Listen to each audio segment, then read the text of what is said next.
Hey now, cats, we're back again this week on the Balls from Ellwood show, and what a show we have. Xtina, why don't you tell the audience a little bit about what we're about? If you're tuning in for the first time or the 1000th time, tell us a little bit about what we're about here. Well, we're about the things that we love, like music, and yes. punk rock, and yes. ska, yes. and movies, yes. and horror, yes. and all the things and lions and tigers and bears. Oh my! Yeah, not quite. But anyway, what else are we about, Balls? Well, we love true crime, or I should say you love true crime. And I love torturing you with listening to my true crime stories. Every single week, this woman comes up with the most fucked up story of the week, and we call it Depravity Corner, Xtina. So that's it. Every week we get to hear a fucked up story. We got interviews. We talk about shit that we are passionate about. We talk about things we've watched. So I'm going to get right into it. Mm-hmm. We've got to watch a couple things in the past few days. We watched on Quibi. What's Quibi, you may ask? Mm-hmm. Well, it's a streaming service which specializes either for people with very low attention spans or people with very little time in their hands. I'm going to go with both. Yeah. But we got to watch every episode is like under 10 minutes. Mm-hmm. And it's a whole season. Which sounds pretty silly and kind of pointless, right? But it's so not. But then you watch it and you're like, wow. So we watched a little show called Survive. And I have to say, man, I actually was pleasantly surprised with it. You had said that you read things on the internet and people was giving it kind of shitty reviews. But I have to say, I was pretty intrigued from the beginning. Yeah. You know, it focuses on, this lady. She's, had a bad upbringing. She's in a halfway house. She's looking to end her life because she's just miserable. She's a survivor of, her father committed suicide when she was a kid and it fucked her up. And so she's finally get out of the halfway house, gets on a plane by chance, meets the young Dr. Dre from Straight Outta Compton. I don't know his name. Is it Corey Hawkins or Corey something? Hawkins, yes. And by chance, they hit it off, but then the worst happens. Mm-hmm. So the reason it's called Survive is, why is it called Survive? Because they survive a plane crash, and they are now forced to figure out how the fuck they're going to get out of the snow-ridden, what appears to be the Alps, which is, funny enough, filmed in Italy. Who knew Italy had snow-capped mountains? I surely did not. But before I go on, I just want to make a very important point to those of you who love Game of Thrones, which we are not fans, sorry. But this chick, the lead, her name is Sophie Turner, and she was known for being Sansa Stark on Game of Thrones. So she was an incredible actress, and holy shit, she is married to Joe Jonas. Who knew? What? She's married to Joe Jonas. Seriously? and she's British. What? Wow. I love when British actors can fake an English accent so well that you have no freaking I would have never guessed, man. Never would have guessed that. So yeah, little fun facts there. Sophie Turner, look for her, man. She's going to be something, a force to be reckoned with, and not to take away from Corey Hawkins either, man. He was fantastic. So fantastic cast. I mean, there's other people in the movie, but not for long. And honestly, like, they carried the whole show, or movie. I called it a movie. Well, it sort of feels like a movie. It does feel kind of that, that's what, it's weird to me, because, like, right now, but soon you're going to be able to watch Quibi on your TV. Because they were trying to pull this shit where it's, like, your phone only. They're trying to be innovative and stuff. Yeah, But this feels lost to, like, a small screen, because it's so big and cinematic. And, gorgeous scenery. I just think it would be a disgrace to not watch it on your TV. Yeah, so I mean, that leads me to, how are we watching it on our TV, you may ask? Well, Ball's got a Fire Stick. So we're pretty excited about that. I pretty much have, I don't know where it's been all my life, but I have to say, I'm going to throw up a little ad here later where you could get a Fire Stick. I've been nothing but excited about it. It's a game changer, I have to say. So, it really is. Other than that, I actually watched, I don't know if you caught the tail end of it, but I got to watch it was a surprisingly decent little movie called Aquaslash. From the title alone, you'd think it'd be stupid, but I caught a trailer and I got to check it out, and it's kind of like if you go in wanting some kind of 80s fun, like it's kind of felt like a kind of 80s fun kind of movie, and it revolves around a water park, and there was an atrocity there, like a murder, like years ago. Then, like, I think it's like 30 years later, wackiness ensues again, and the killer starts putting like custom like razor sharp blades through the through the water slides. Yeah. So I mean, as you could probably guess, wackiness ensues. I didn't watch much. I caught a few, clips. Whew, it's pretty rough. If you like gory horror, it's for you. And I have to say, I didn't see one lick of like CGI in it at all. It's all very conventional, and it's all very kind of. It just felt like you're. Like they were kind of doing an homage to 80s kind of It had that fun cheesiness to it. And I going into Aquaslash, I came out very surprised that I actually really liked it as much as I did. It's actually pretty good, surprisingly. All right. I don't know if it was like I'm not taking the title seriously because it's kind of ridiculous, right. but I came out loving it a lot more than I thought I would. It's pretty cool. I say check it out, man. Check it out. Other than that, before we get to Depravity Corner, I had a bit of sad news.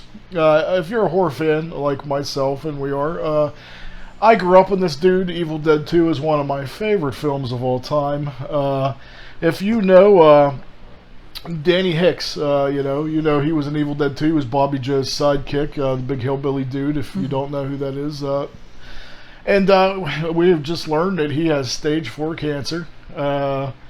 He's projected to live maybe another year to 3 tops, and he needs our help right now, gang. So I always champion that our community, our horror community, our fans, we love to chip in and take over our own, and he needs help with his medical bills. And if you actually, before I think it's the second week of June here, I'm going to put up all the details, but if you never got to meet him, you never got to see him, and you want an autograph.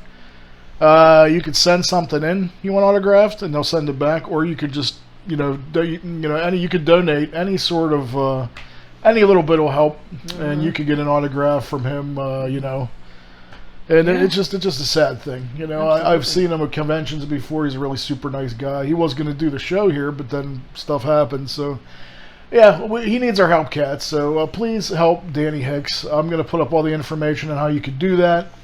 Yeah. And act now. You could get, if you want an autograph, now would be the time to do it, and you could feel good because you're helping out in the meantime. So absolutely. Other than that, I just been playing a lot of Mortal Kombat. They added friendships, so I'm excited about that. Stage fatalities. So funny to watch him play this and tell him, oh yeah, we've talked about this before, but now you actually have played it, and it's hysterical. They have RoboCop as a character, and he gets to be RoboCop. Holy shit! He just, oh my gosh, he's over the moon. People over the moon.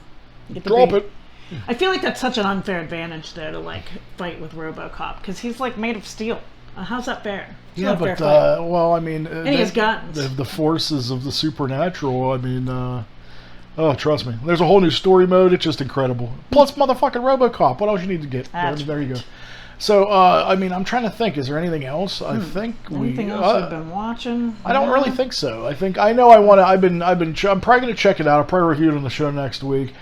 I want to watch this movie with Kevin James as much as I heard what a big dickhead he is in real life, and it's almost made me not want to watch it because once I hear a celebrity's a dickhead, it kind of turns it taints me, man. I can't fucking watch him anymore. How do you support that? I don't want to support somebody being an asshole to their fans, and I've heard so many horror stories about what a dickhead he is. Shame. But I have to say, I watched the trailer. I'm sucked in. And what's this called? Oh man, Becky, yeah. Okay. And he plays a white supremacist. He has a big fucking swastika on the back of his head. Oh shit! He busts out of jail, and it's a home invasion. Joel McHale is the dad. Oh, I'll watch it for that. And it's a home invasion movie. But these are comedians. Yeah. So it's funny. No. Oh wow. No, you see, that's the thing, man. So they're out of their element. I've talked to a lot. I have a lot of friends that are actually comics and comedians, as you'll see with Harland later. This is a good example. People get pigeonholed, man. They don't realize comics are among some of the darkest people there is, man. You have to. It really is. I mean, so they're wow, I can't believe they could be serious. Look at Danny McBride. He co-wrote with the one guy the last Halloween. Right. Look at Chris Rock. I was just going to say, isn't Chris Rock he wrote the new Saw movie. People don't realize comics are very dark people. You have to be very dark to even really kind of do that kind of thing. So they all have a dark side, and I'm glad we brought this up because Harlan touches on this later. Oh yeah, by the way, my buddy, the amazing Harland Williams, is going to have an. I'm going to be interviewing him here later on, and we had a blast. Pretty cool. He's a good friend of mine. I love the dude so much. Good guy. I've been a fan of his since I was probably in my dad's balls. Oh, so, no, you weren't. I was. Wow. I was in my dad's balls going, hello. Oh, that's how much I love Harlan. But yeah, I think I'm gonna watch it, even though Kevin James is a big d-bag. But it looks cool. I watched the trailer. I'm in. Fuck it. Okay, we'll review it I like to see comedic actors do something different. Yeah, like people. Sandler's good for that. He's had some flops too. And true. In fact, you know what? That last movie really got shit on, man. And Uncut Gems was actually really good. I want to see that. You did watch it? Oh yeah. Oh, nice. And he should have won an Oscar, man. Yeah. See, I think that's the problem. Yeah. I think comedians do get typecast and pigeonholed, and they're not taken seriously. Yeah. And they're really good. So I mean, we'll see. I'm going to review that. Got some other shit I want to get through too. Okay. In the meantime, I seen a cool trailer for a movie called Skull the Mask. It looks really weird. Check that out. Looks a little demonic for Xtina. Yeah, Xtina don't like the demonic kind of movies. I think it looks really cool. There's a lot of cool conventional effects in the trailer, so geek to see that. Other than that, that's all we really have this week. I mean, it's kind of a shorter show other than the Depravity Corner because we have such an epic fucking interview with Harlan. I figured, hey, let's just get everything, get it going, and then we're gonna, we might as well not prolong the inevitable. I'm very proud to present this to you cats. He's my boy, and you'll see he actually has a lot of stuff going on right now that's very serious, but very good. I was blown away. He did a film called The Australian. We'll talk about that. He's been doing a lot of writing. I've read a lot of his short stories, and in fact, if you go on his Patreon, you can hear him actually read it in an audiobook form. But please check that out. I'm going to put up the links to that, and now it's time for everybody's favorite part of the show. You know her. You love her. I love her. No. This woman right here. Xtina. Depravity Corner this week. Let's roll. Ooh, well. A couple weeks ago, we were visiting my folks for the very first time out of quarantine. And I happened to catch a little glimpse on the news of this dude who was on the run. This University of Connecticut student who looked, very unconventionally criminal, I guess we'll say. But as we've learned here in the world of depravity, there is no set look for a criminal. But I will put the picture up. But this dude, I don't know. Balls, of course, thinks he's creepy, but he looks like a fucking criminal to me. Yeah, but anyway, he's 23-year-old. You're gonna love this, Peter. Yeah, nice Peter Griffin there. Yeah, he's not Peter Griffin. He is Peter. I don't want to mispronounce this. Gazinia. Manfredonia. Peter Manfredonia, guys. Sounds like a pederast. Is that weird or what? 23 years old, University of Connecticut student, studying to be an engineer with, I believe, a minor in finance, straight A student, high school football player, some other sport. I mean, here's what's hilarious about him. Well, I don't know if it's hilarious. He has no dick. No, I don't know about all that. But listen. He has 3 balls and he can't jog. This isn't hilarious in a haha way. This is hilarious in an irony way. Oh, jeez. So, he grew up in Newtown, Connecticut, which, if you know what put Newtown on the map, was the Sandy Hook Elementary School. Oh, shit, that's killers. right. I was going to say, why do I know Newtown? Do you remember the name Adam Lanza? I do. Guess who grew up down the street from Adam Lanza? That motherfucker right here. Manfredonia. So don't go to Newtown, folks. Apparently, it's a little frightening there. Now, here's what's even more ironic, is young Peter. You can't keep laughing.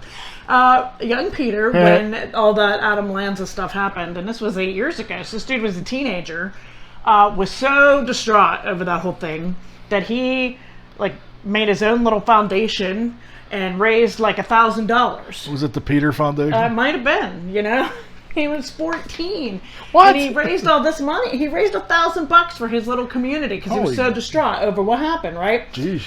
So I often think, because these things do get to me, But I mean, I guess when they happen down the street and with someone nobody knows if you really knew that family or not, if they were friendly or what have you, but still, that's got to affect you on some level, right?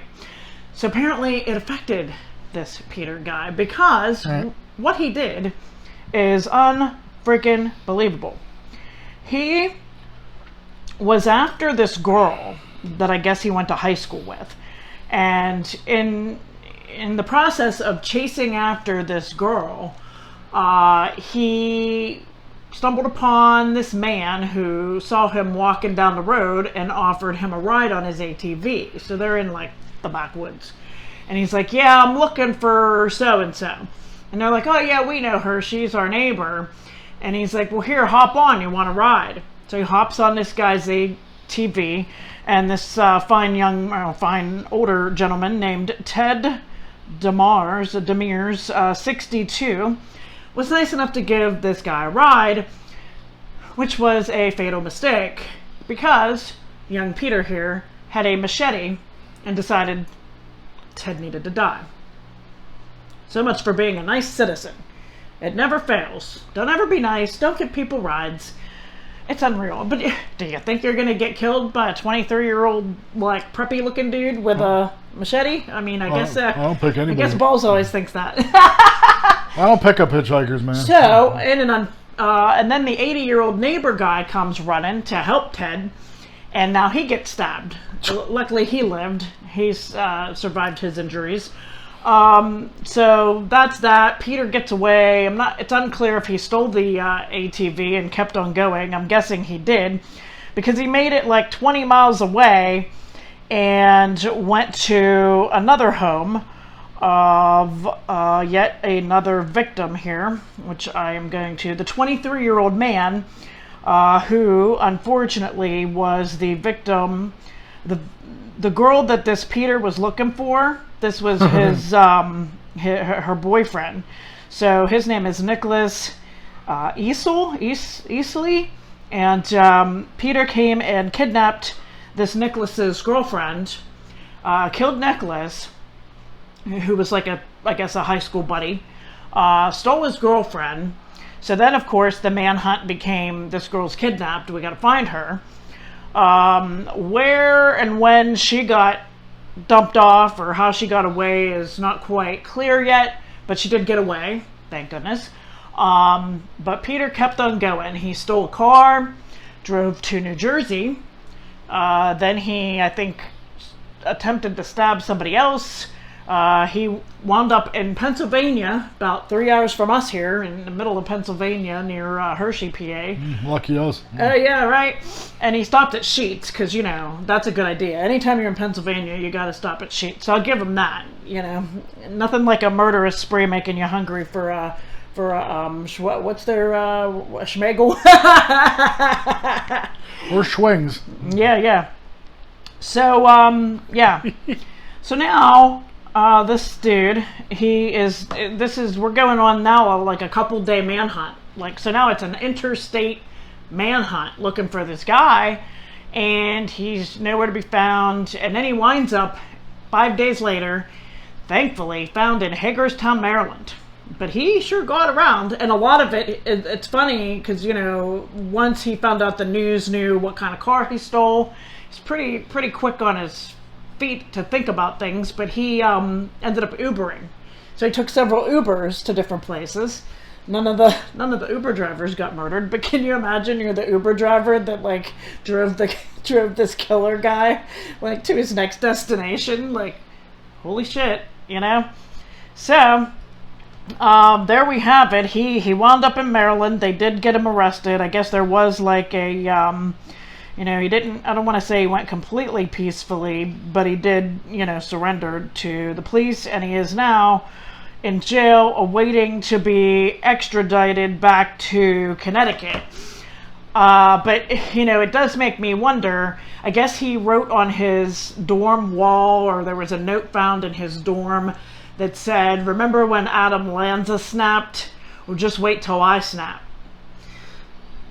What's that mean? So, was this something planned, or was this the result of like feeling depressed and all this stuff because of what happened. I mean, that I just don't understand. Is there something in their water? Like, what is going on? And it's the fluoride. They put the fluoride in the water. It fucks everybody up. Man, it's so bizarre. Like, what are the odds?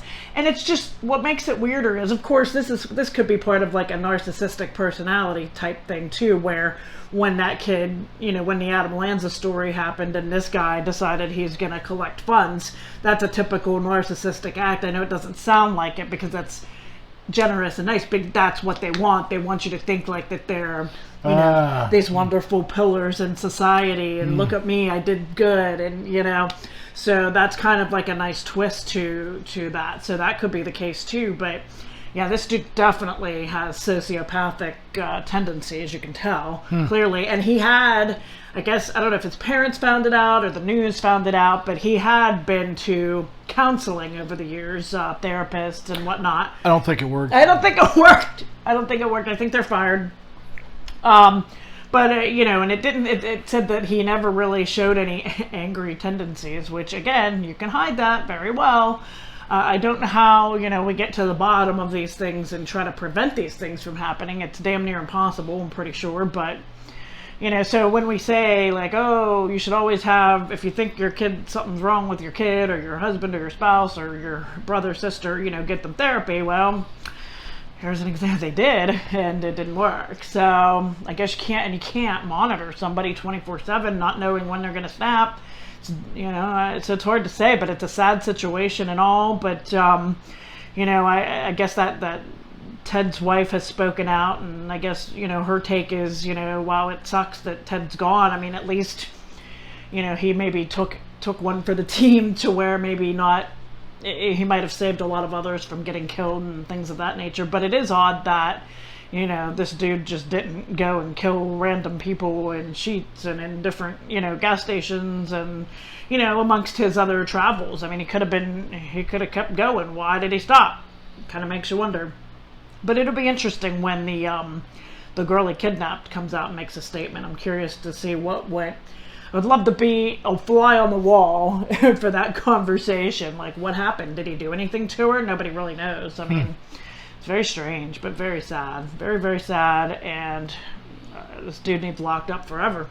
And I sure hope he does, you know. There's nowhere in the world that he belongs besides a 2x4 room or something, you know, with a padded cell perhaps. So that's about it. I mean, you know, what else can be said? What's your take on that, Balls? You think that affected him, or do you think that dude was just kind of like, it's an off situation, just a coincidence that he happened to be from that same time? I don't think it affected him. I think those kind of people, if you're saying he's as narcissistic as you believe, then it didn't affect him. He's just using all the hype in the media to make him look like you know, a swell guy. Yeah, so, exactly. I mean, you know, hey, it sounds, you know, like you said, you put it best. He's where he needs to be, and hopefully he never gets out. So no doubt. Other than that, there's one more thing I wanted to touch on. I forgot before we get to the interview. Okay. I had actually, and it's been years, I've always been a fan of Asian Man Records. You know, I've had Mike Park on the show before. Not too long ago, he put out a new Bruce Lee band EP, which I was super excited about. Today, cats, I don't know how many years, it's been over a decade, new music by the Chinkies. And when I say that, that's Mike Park's Other Side band, not a racial slur. You have to, if you go on the website, you'll read the whole explanation. It's surely not a racial slur. If anything, it's to point out how retarded racism is. So that's cool. It's say retarded either, honey. So anyway, we're not allowed to talk anymore, people. Everybody's so butthurt over anything, man. But no, I got the privilege of checking it out today. It gave me the feels, man. I felt like I'm back in the '90s, listening to some like ska punk I just first heard. And I really, really dug it, so I wanted to give that a shout out. And other than that, hey, let's just get right into my good buddy Harland. Let's see what he's up to. What do you think? Absolutely. And everybody, you know, just be kind to one another. Is that too much to ask? Hey, don't be a dickhead. How hard is it? How hard is it? If I could not be a dickhead, which is very hard for me, anybody could do it.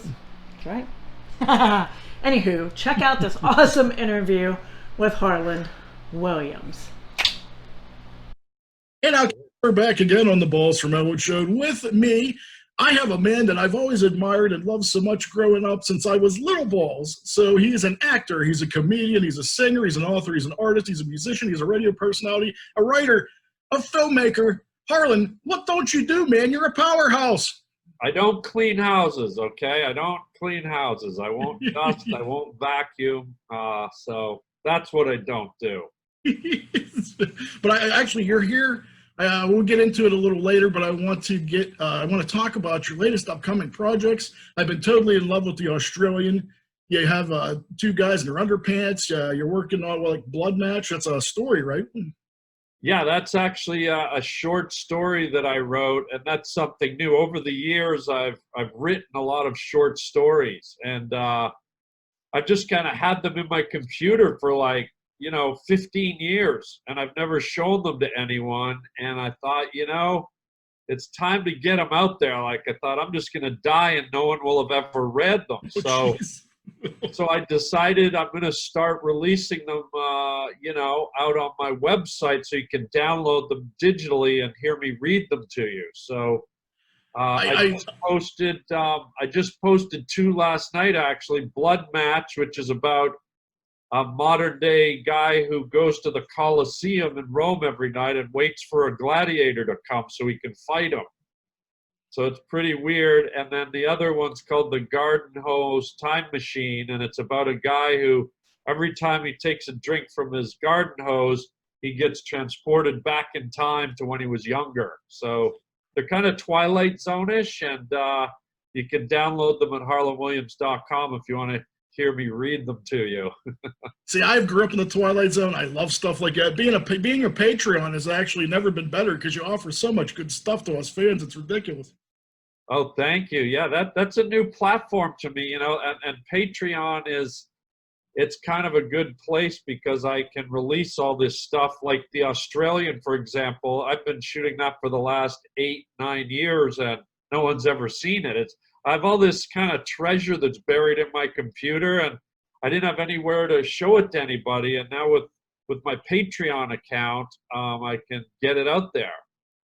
Yeah, there's never been a better time to be a fan, man. But like last time we met, we just talked strictly horror. I never really got to, sort of give you a little interview per se. So I was hoping I can ask you a couple of questions before we get into talking about the Australian, these other projects. Of course. We love horror. We both grew up on horror. I'm going to ask you a little bit about that, but I just want to give you a quick little, I've always wanted to ask you, like, what was your life growing up? What kind of a kid were you? Like, were you funny? I mean, you were born in Canada, correct?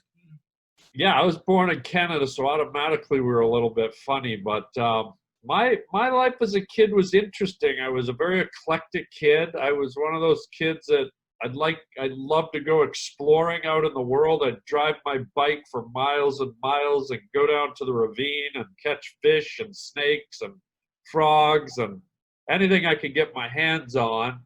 And then my bedroom was kind of like a museum. I had posters and things and mannequins and formaldehyde octopuses, and my kids would come to my room and just spend an hour looking around. It was like a museum in there. So I spent a lot of time in my room drawing and writing poetry and listening to music. So I was an extrovert and an introvert at the same time, and somewhere in between I figured out how to be funny, I guess. That actually leads me to some of my next questions here. Were you popular in school? Like, were you like the class clown? It was interesting. I wasn't the class clown. I was more the guy. I was more like the class sniper. I would sit in the back and I'd wait for the class clown to chime in, because I always found the class clowns always to be kind of big and kind of hammy, So I'd wait for the class clown to make his big joke, and then I'd come in and top it. I'd come in and find a better punchline or a better button to the joke and just slay. So it was interesting. At my graduation, I kind of didn't know I was popular, but at my graduation, they do that thing where they call everyone's name and they bring you up you get your diploma, and my last name's Williams, so I was the last guy to go up, and my family was there. And at home, I was always a very quiet kid. I stayed in my bedroom. And so everyone went up and got their diploma. And then when they announced my name, the whole place just exploded with clapping and cheers. And my parents were like, they just thought I didn't even have any friends. And so I think I was pretty popular because I could make everyone laugh, you know. Were your parents supportive when, you know, were you always wanting to be like a comedian when you grew up? I mean, can you think of that one definitive moment where you decided you wanted to be an entertainer for the rest of your life? And were your parents supportive of that? Yeah, you know, it was more of an epiphany. You know, it was an inner calling. It was like I just had a feeling ever since I was a little kid that I was going to be an entertainer. I remember in high school, I used to, every now and then I'd skip classes and I'd go to downtown Toronto in the middle of the day. I should have been in a class, but I wasn't. And I'd go to the movie theater by myself and I'd be staring up at the screen. And in my head, I would be like, I'm going to be up there one day. And I had no idea why. I wasn't thinking about it, just kept coming. I go, I'm going to be there one day. And it actually confused me, but I just followed that voice. And then when I got to college, I had another voice where it said to me, you're going to be on David Letterman one day. And I was like, I just didn't know where, but I just knew, you know what I mean? So I said, all right, I'm going to listen. And I just followed all my kind of instincts and all the voices inside my head, and it all kind of came true. It was weird. Do you remember the first time you ever did stand-up, and how did it go? Oh yeah. I did an amateur night, 5 minutes of amateur night in downtown Toronto. There was only one comedy club in Canada at the time I started in. I think this was like 83 or 84. And they had all the amateurs, 15 of us. You had to call in and get on. If you got through, they put you up. And I finally got through after like 4 months of calling, because back then we had phones. It was just busy. You had to hang up and then dial a rotary phone again. There was no, so it took me 3 months just to get through the hotline. And then finally I did it, and they put me up first out of 15 guys. So that made it even more terrifying. But it actually went well enough that I was like, okay, I can do this. And I said, once I did that first one, I knew. I was like, I can do this. And then I just kept going back. And to answer your question, my parents were not non-supportive, but they were confused because I came from a very traditional family where they thought their kids should be teachers or lawyers or doctors. And so when I went into the entertainment world, I think it just baffled them, but they didn't dissuade me. They just weren't sure, you know, where's this leading? I think they're a bit worried because it was unfamiliar to them, you know. You know, for your incredible skills of giving it back to hecklers. In fact, you have many volumes of albums of you showcasing that. You know, what's your worst experience with a heckler, and what's the best experience you ever had doing a show?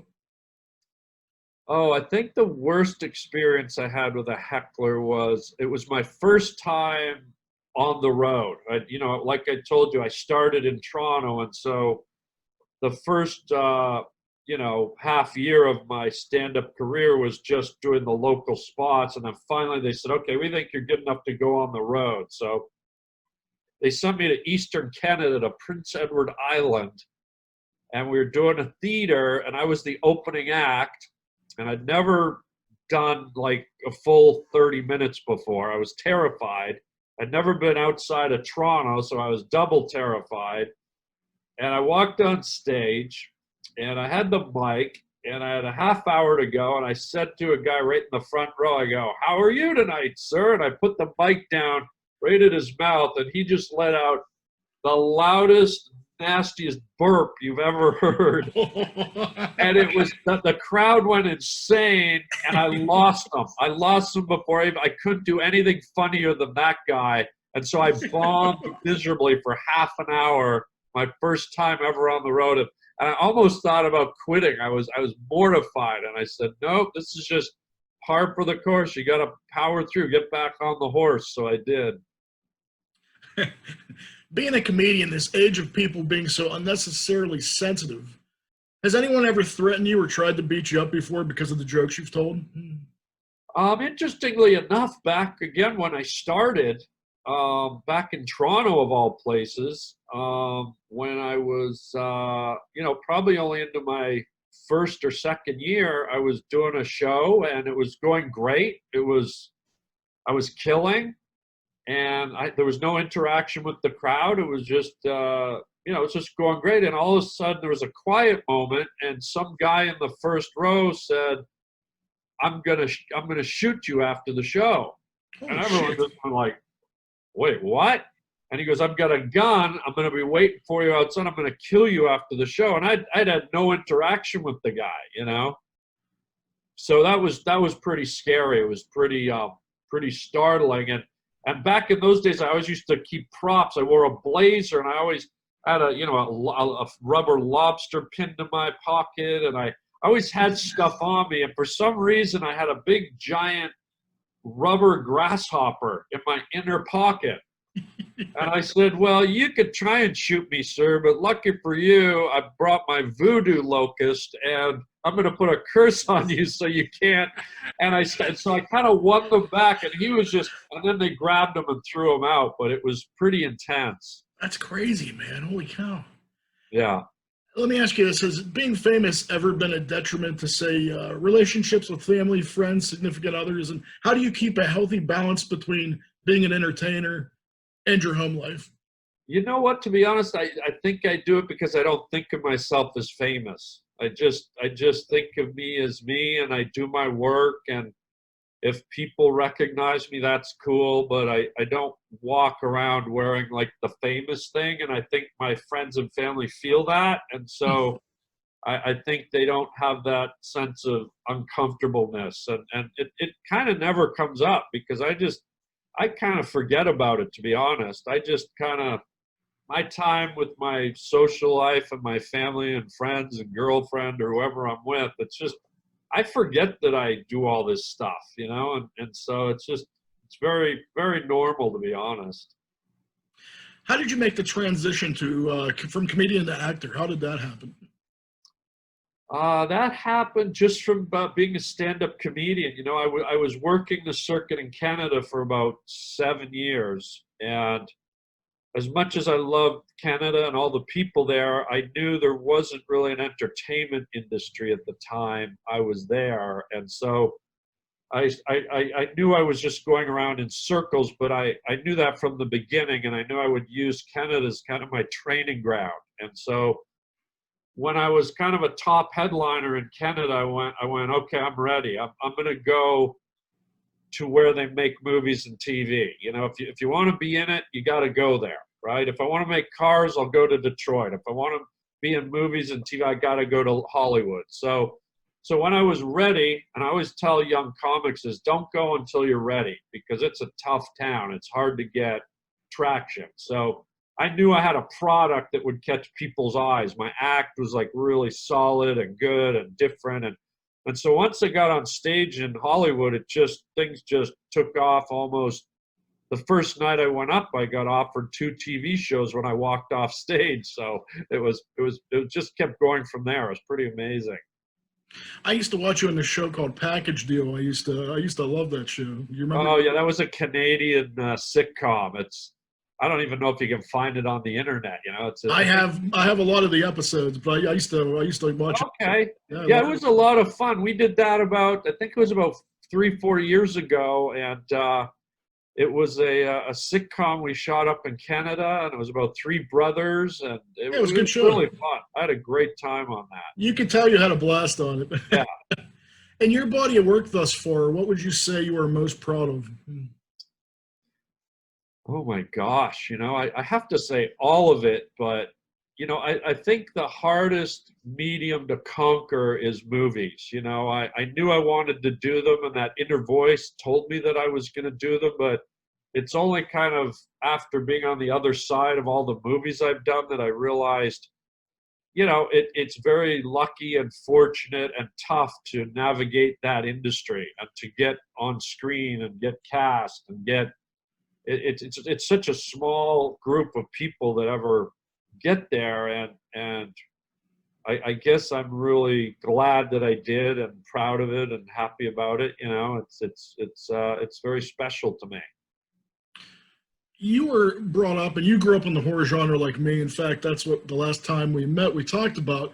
Yeah. Since we have talked, have you seen anything good that you could recommend? Because your recommendations last time were incredible, man. I watched everything you told me to watch, and it was all phenomenal. Oh, good. Yeah. Well, I don't know if I mentioned last time The Ring. Did I mention The Ring? Mhm. Yeah. So the thing I've watched recently actually is there's a series on Netflix that really surprised me called The Kingdom. Oh, I haven't watched that yet. Oh my God! It's so weird because it's a Japanese production. I love foreign films. Yeah, and it's a series, so it's a few seasons long, and it's really surprising. It's about the hierarchy back in the imperial palace days of Japan, and it's a zombie series. Like the two worlds you'd never think would collide, but oh my God, it's some of the best zombie stuff I've ever. It's you know how in Walking Dead they kind of forgot about the zombies and it became a soap opera. Yeah. Well, in Kingdom, it's like the zombie stuff just keeps escalating, and it's really good. So that sounds awesome, man. I definitely got to check that out. yeah, it's amazing. Wow. Anything else? Have you seen any movies that blew your skirt up? Yeah. Well, I was so excited because I surprisingly I really loved that movie about, I forget what it's called, The Quiet Place or whatever. Where they're it was good. I was looking forward to the second one. I know with the apocalypse, it got pushed to like what, next year?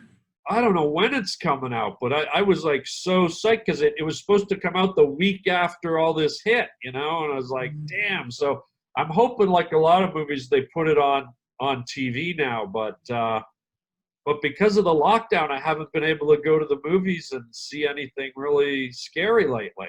Yeah, see, I'm a movie guy too. It's killing me. Like we go to concerts, we go to comedy shows, obviously, and in the movies, and like that's our life. And now it's like, what do you do? Like I was really looking forward to the new Ghostbusters, and I was super sad that got pushed till next year. Oh yeah, that's right. I forgot about that one. The new Saw got pushed to 2021, the end of 2021 now. And I was kind of burnt out on those, but the new direction they were taking, I thought was kind of interesting. I was looking forward to that. That got pushed. Which one was it? They actually were going to make a new Saw. They made a new Saw movie, and what was Saw. Chris Rock wrote the script. Wow. That's what I said. I was like, that's interesting enough. And like, it's a different direction. They're not, Jigsaw's not around anymore. And there's a copycat, and they're going after the police. Oh, wow. That's cool. And I'm like, that's an interesting, because them things got pretty redundant after a while. So that's kind of they're taking a new direction. I'm kind of good for that. So it might reignite my interest in it. So yeah. At the 2021 to see if my interest is reignited. I'm excited to see the Avatar movies, man. I can't wait till those come out. I've been hearing for so many years. Is that really going to happen at some point? Oh yeah, they're shooting. I spent some time with one of the actors, and nice. He said they've shot 3 back to back. He spent the last 10 years of his life like working on Avatar. Whoa! So. The first one's definitely revolutionary. That was I love. Oh yeah. So I can't wait to see what Cameron brings with the new ones. But I'm just hoping we're allowed to go to the movies and watch them. I don't want to watch Avatar on my TV, even if it's a big flat screen. It's not good enough. Well, I mean, with the 3D technology too, you really can't see it the way it was intended. So I mean, that would suck anyway. But that would suck a giant zucchini from Panda Express before it got chopped up and thrown in the wok. How about that? Well, you got me. Let's talk about your projects, man. Like I wanted to ask you. Let's get to the Australian, man. It took 8 years to film, and is that off and on? Like how did it take that long? Is it just something that you would do in your spare time? Like what inspiration to try to direct and write a film? Well, the Australian is a story about it's so timely because it's a story about a virus that hits mankind and pretty much drops almost everyone instantaneously, but a few scragglers survive. And then there's this one Australian guy who, for whatever reason, is immune to the virus. And so his dilemma becomes, as one of the last men alive on Earth, do I start the human race again? Or do I end it because humans were kind of parasites on the planet anyway. So the series is about him kind of wandering through the post-apocalyptic wasteland and running into these characters, and he has to kind of be the judge, the jury, and the executioner and decide if they're worthy or capable of starting humanity again.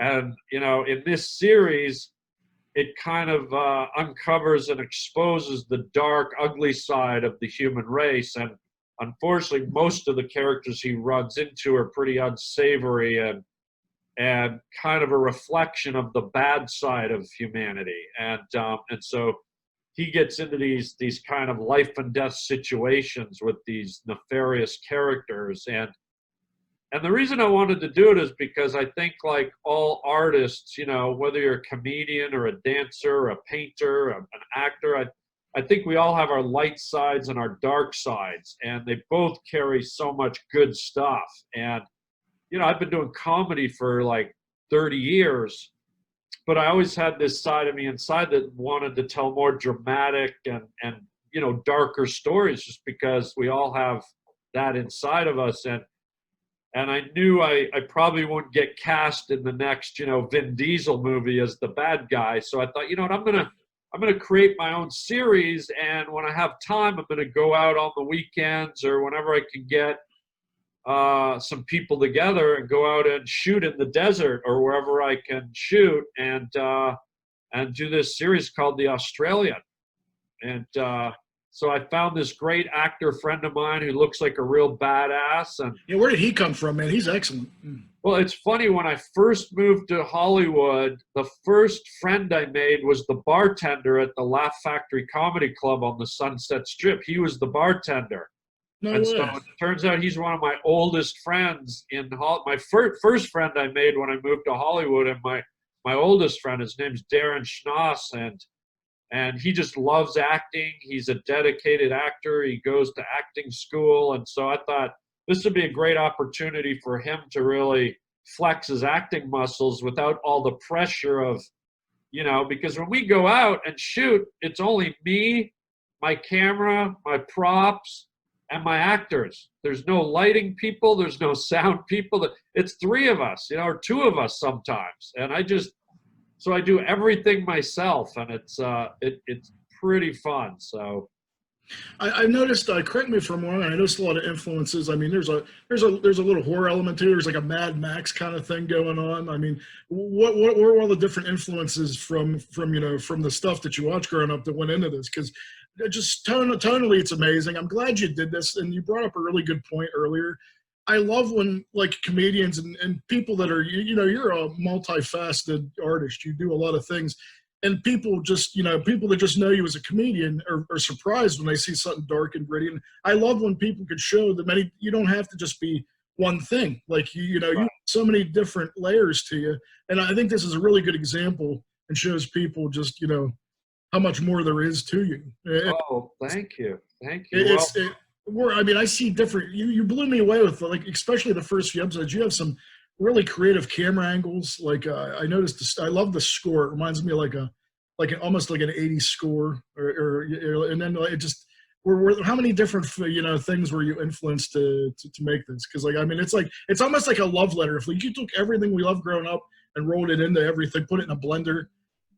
It's The Australian, man. Like that, I was blown away from the beginning. That's why I tried to bug you a lot, but I couldn't help it, man. I was so excited about this, and that's why I wanted to get you on here and talk about it, because I really want people to check it out, because I think they're really gonna fucking love it, man.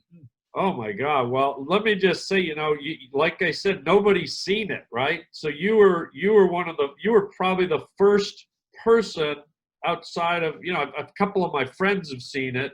Like the actors that were in it, I showed it to them, but you were the first person, like, outside of my inner circle that saw it or had any comments on it. And you wrote me this incredible kind of review of it and saying kind of what you just said, and it blew me away. It made it all worth it. So thank you for that, because you don't know what people are going to think. So the fact you appreciated all those elements of it is just great, and it's encouraging, and I really appreciate that. And as far as the score goes, if you look, you see that little thing up on top of my shelf back there?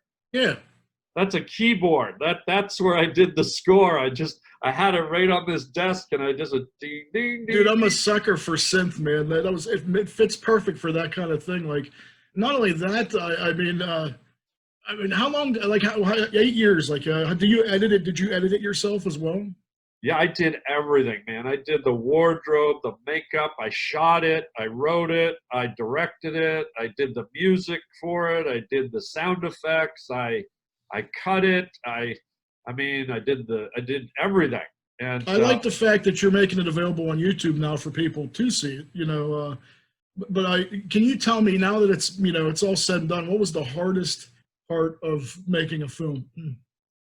Well, I think the hardest part is really just getting the right actors and getting the actors wrangled together and getting out there. But to be honest, it wasn't really hard. It was fun. You know, it was like I got to go out into the desert, and I didn't have to pay for locations because I'm out in the middle of nowhere, and I'd find old abandoned houses and really cool stuff. And so I guess the hardest part is maybe once you've shot it, it takes a lot of time and work to put it all together. So that's a lot of hard work, but it's so much fun that I don't think of it as work, you know? And as far as the tone and influences go, you know, I wasn't really drawing from movies I'd seen or anything. I was just kind of following my vibe about, you know, what would it be like? What would the darkness, what would that post-apocalyptic landscape look like and feel like, and how primal would it be? And so I think the shots and the style were just almost a byproduct. I didn't shoot it thinking, oh, I want to mimic, you know, Tarantino or Clint Eastwood spaghetti western. Like, I really just visualized the story in my head and shot it the way I saw it. I didn't rely on any influences. So I think it's kind of neat that it somehow captured some of those cool influences that you talked about. I wasn't trying for that, but was it haunting to you that after the coronavirus hit, like, that it's almost such a weird, you know, it almost mirrors what your film was like? Yeah, it was really crazy because you know, I'd shot this thing. I started, like, you know, like I said, about 8 years ago, and I always thought that one day this was a real possibility, you know, that a virus could hit humanity. Hold on, there's someone at my door. Hey, Freddie. Yeah.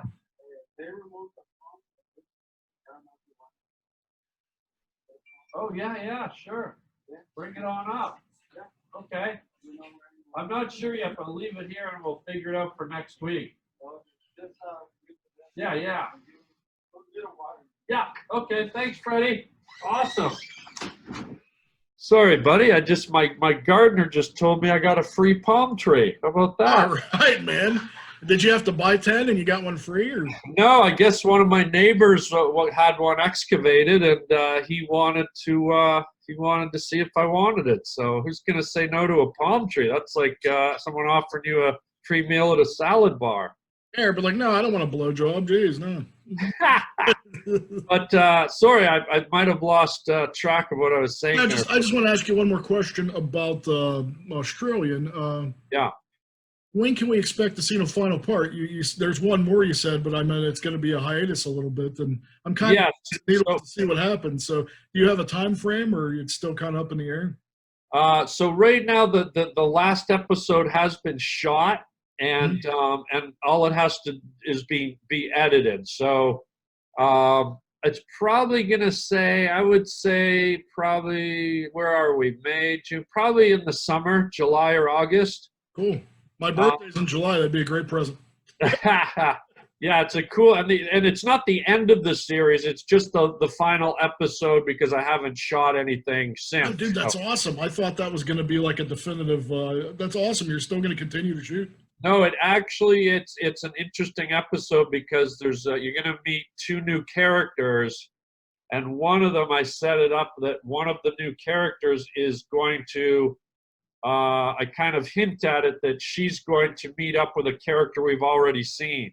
Ooh. Yeah, so I'm just telling you for future reference, if you ever need a fat, ugly, bald dude as a character in the Australian, here you go. you know he kills just about everyone he meets, right? Dude, I would be honored to be in it for 10 seconds. Just to be shot, right? Yeah, how far? Are you kidding me? That'd be a dream come true. Well, here's a bit of trivia. I don't know if you know this or not, but it's kind of funny because you wouldn't expect this guy to do dark stuff. But if you look at the Australian, I think it's episode 3, we meet a character named O-Man. Do you remember the guy? Was that the guy chained to the post? Yeah. So it turns out he's the bone picker and he's a cannibal. It's a big, good-looking black guy, like ripped black guy. Yeah. And I don't know if you caught it, but he's the Old Spice guy from the Old Spice commercial. You know what? The whole time I was watching, I'm like, that sort of looks like that dude from them commercials. And I'm like, there's no way that could be possible. Yeah, and he was also the star of the last Stephen King movie, It. He's the lead character in It. How did that come up to be? Are you friends with him, or? He's a friend of mine. We did a movie called Back in the Day about. Oh, I had Back in the Day. I seen. I forgot he was in that. His name's Isaiah Mustafa, and that's a great movie, by the way. That's a really underrated comedy, man. Yeah, it was fun. So he's the star of the 3rd episode of The Australian and did a great job. Yeah, my favorite line is he just looks at the camera and he goes, "I take what I need." it's kind of cool. Yeah. Dude, I love that shit, dude. I love even the dialogue is straight like 80. Oh my god, I loved it so much. But I got a couple more questions. I know you got. I don't want to hold you up all day, man. I appreciate so much you do. No worries. I love talking to you, man. I got a couple goofy questions for you, and then I'll let you go. Yeah. If someone was going to do a movie about your life, Harland, who would you want to play you? Probably me. I'm an actor. Hello. No. Hello. Oh my God. Who would I want to play me? I don't want to pick a famous person because that's one thing I've always hated about Hollywood is that they always go to people that are already working. And I mean, look at Gal Gadot in Wonder Woman. She was unheard of and she was so perfect for that role. But, half the time they go, oh, remember when they almost cast Nicolas Cage as Superman at one point? I remember. Wasn't that the Kevin Smith one they were going to do? I don't know, but then there was Kevin, not Kevin. Who was the first Batman? It was Michael Keaton. Michael Keaton. Like I love Michael Keaton, but just the wrong. You know what I mean? It's like they always go to people that are already established, and I feel like most movies should have new people. That's the way I feel, and so. If someone were to play me, I would hope that they found someone that just got the essence of me and were able to channel me and do a great job. And it's probably an unknown actor. And I don't know that I'm at the level where they'll ever do a movie about me, but I'm glad you're thinking that way. Maybe you can do it. I would gladly do it. I've loved you since I was like in my dad's balls. I mean, seriously, that long. Oh, wow. That's a long time. Hey, what's something about Harland as fans we may not know that would surprise us? Do you crochet? Well, what's interesting? It's like I do all this stand-up comedy, and I've been in a lot of edgy movies, and my comedy's pretty edgy, and as you've seen, I like to write about dark topics and film some dark topic, but I also have a very light side. I've always loved, and I think that's part of my success, I've always loved the brains of children and the innocence and the imagination. Like when we were all kids, like stuff just came out of us that you couldn't even come up with if you were on an acid trip, And so I think a lot of people don't know that I'm deeply immersed in the kids animation world, and I have a show on Disney Junior called Puppy Dog Pals. It's like the #1 hit show on that network, and so it's kind of like I think a lot of people don't know that I do stuff for 3-year-old children and I do stuff for 80-year-old adults. I kind of span the gamut. So people might not know that about me, you know. That, and also I'm a hermaphrodite. I make love to myself 3 times a week. Okay, maybe if I was a hermaphrodite, I'd be doing 3 times a day. Oh my God. Have you ever encountered friends, like old friends you ran into, and they resent your success? And how do you handle that? Does it ever happen? Yeah, I think sometimes it's not even old friends. I think sometimes people in your life resent you, or sometimes it's even people in your family, and you know, you don't really try to talk about it, but sometimes you can feel it. You know, I think it's not unique to me. It's anyone who's successful. There's, you know, people, I don't think they do it maliciously, but I think when people are used to being with each other at a certain level, and then all of a sudden one of them goes to here, or I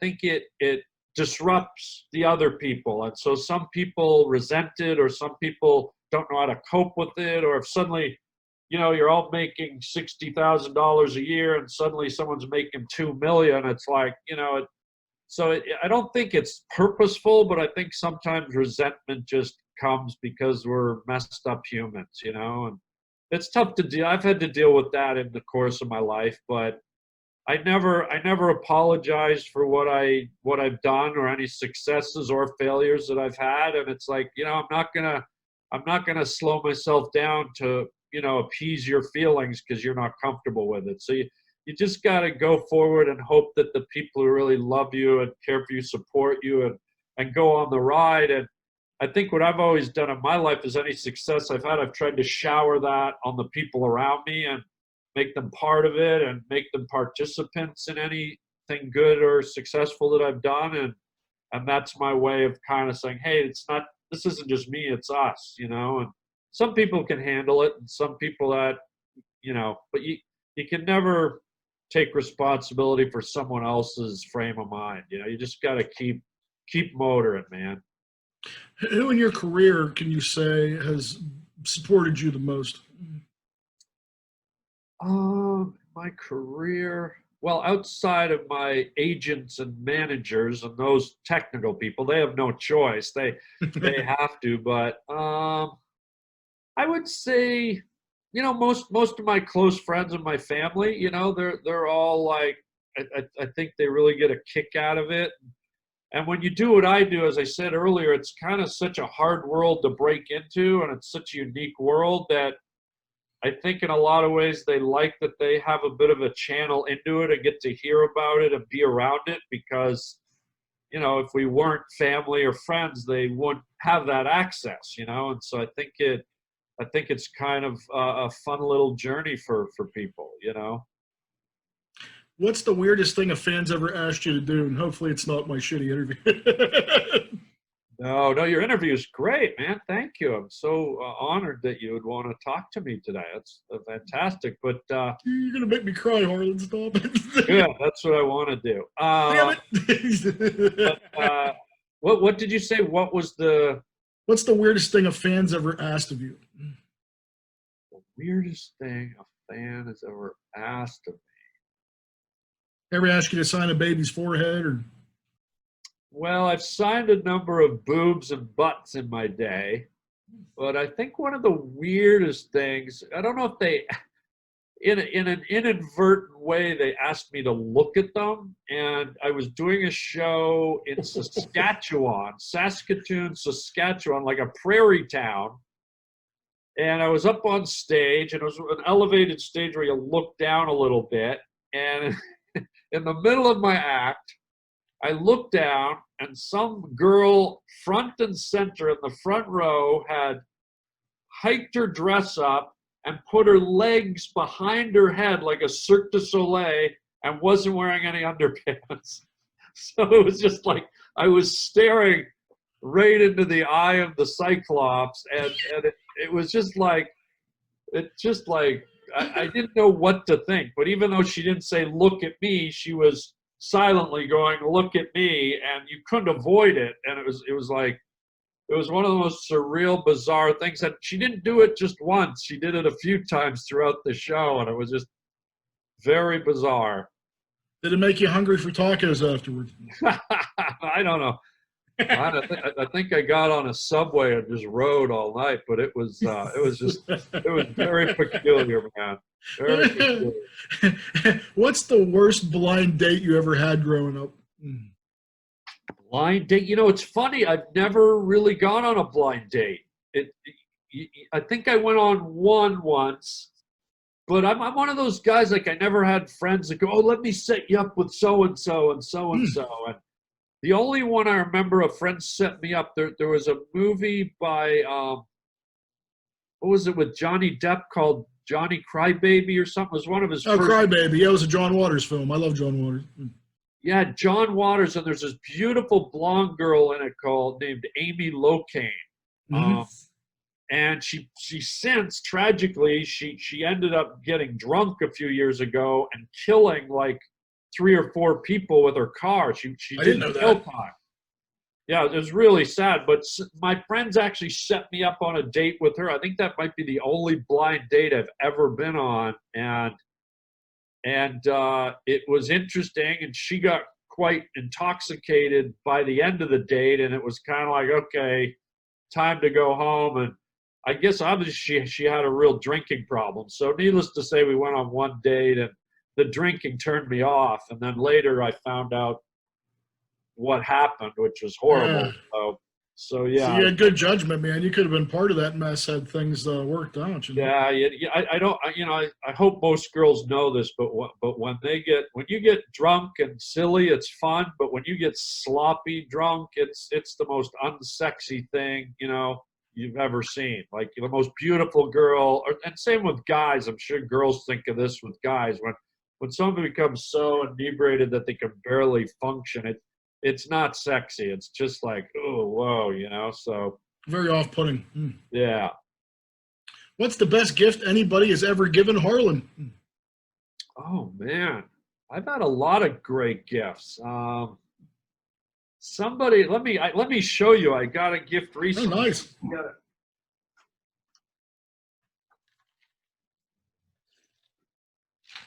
This was really cool. This is from an ex-girlfriend of mine, and she gave me for either a birthday or Christmas. It's just a little dish, but it was full of it's full of these little glass balls with bugs in them.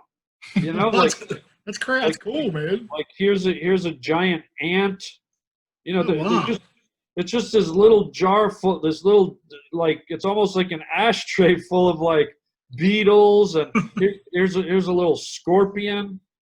Jeez, you have any murder hornets in there? Not yet, man. They probably killed all these things, but I just, like I said, remember I told you earlier, my bedroom was like full of weird. So this is kind of really indicative of the kind of weird stuff that I love, and she knew it and she gave me that. But I've had lots of great. Let me show you another one. Cool. Like, I just love a friend of mine, beautiful girlfriend of mine, like, made me just an H. It's such a simple thing, but it means so much to me because she took the time to hammer in the nail. All them nails and with the twine, man, that's cool. Yeah, and it's so simple. It's just the first letter of my name, but that stuff like that is so much meaningful meaning to me. It's like, it's just beautiful. So I've had a lot of really cool gifts, and I love them all. It's funny, man. Most of the time when I ask people this, nobody can really come up with anything. You're like one of the few people that actually can just come up with stuff and really appreciate stuff, and just right off the bat. Normally, it's a tough question for people. Well, what's interesting is you notice I have them all around me. In fact, let me show you another one. This one's hanging on my wall. I just took it off the wall, but this was done by a fan. Oh my God, that's awesome! This was when doing the improv in Pittsburgh, and one of my fans there did this amazing painting of the Last Supper with me. That's awesome! Oh my God, I love it. I'm the entertainment at the Last Supper. I mean, it's just stuff like this. I've had so many great gifts, and people are so nice, and I love gifts when people think about who you are. That's what I always get mad at people at Christmas, and they're like, "Oh, what do you get the guy who has everything?" And I said, "Are you kidding? Like, I write, I do comedy, I draw, I paint, I love nature, I love fishing. Like, we all have all this stuff we like. Like, just stop for a minute, think about who you're talking to, and find something that relates to what they like. It's not hard, but sometimes people just think, well, what do I find at the mall that, well, they like socks, or it's just a little effort. Here's a gift card to a stationery store. Enjoy. Yeah, man. Like if you find little quirky things or even make something for people, it has such it resonates so much, you know. I feel the same way, man. Anybody can just go get a gift card. I mean, I like to put thought into actually know your personality. It makes it way more meaningful. But, well, that just shows you that they really, you know, they're thinking and they care, and so it's great. They spent more than a second on actually thinking about someone they supposedly care about. That's right. That's right. Let me ask you this, sir. I only got a couple more. If you could get in the time machine, Harland, and go back and tell little Harland some key advice, what would you tell him? Oh my God, that's a bittersweet question. You know, when I was in college, I kind of knew I was going to be in the entertainment industry, and I started the outline for a movie, a screenplay called Reflections. And it was a movie about myself at, 50 years old or 49 years old, and not doing great in life, and overweight and alcoholic and divorced, and just, my life had kind of gone on a downward trajectory. And the script was about my younger version of myself as a 12-year-old comes back through time and confronts the me now. And he basically says, you've become everything I never wanted to be. And with this confrontation, the guy changes his life around. So it's a script I actually wrote and peddled around town and got some interest in. And then a few years later, and I'm not going to say the idea was stolen, but I won't say it wasn't, they did a movie called The Kid with Bruce Willis, and it was very, very, very, very close to the script I had going around town, like right down to some very interesting details. So I think if I was a kid coming back to me now, I would say, way to go, Harland. You followed your dreams, and everything you wanted to do when you were a kid, you said you wanted to do, you did. And I think that story that I came up with in college was very instrumental in my life, because it told me at an early age that I didn't want to get down the road and look back and go, I wish I did this, I wish I did that. So it lit a fire in me to pursue everything I wanted in life, from career objectives to personal relationships to seeing the world and so I feel like I've been very blessed and lucky to have a full life where I've been able to really do almost everything I set out to do in life. That's great, man. I mean, I know you definitely brought me years of entertainment, and I thank you so much for that. Oh my God. Lowe's, do you have any words of inspiration you can tell my listeners about dealing with this crazy world right now? Yeah, I would say that, humans are resilient, and we always seem to overcome. And, not without getting too metaphysical, I feel like if you believe in the concept that there's a master design and a master plan for this planet, part of me feels like this might have been preordained, or this was part of the journey that's pre-programmed for us. And I don't think this is the end of the journey. I think this planet and all the living organisms and the intricate way that humans think, I think that there's more meant for us down the road.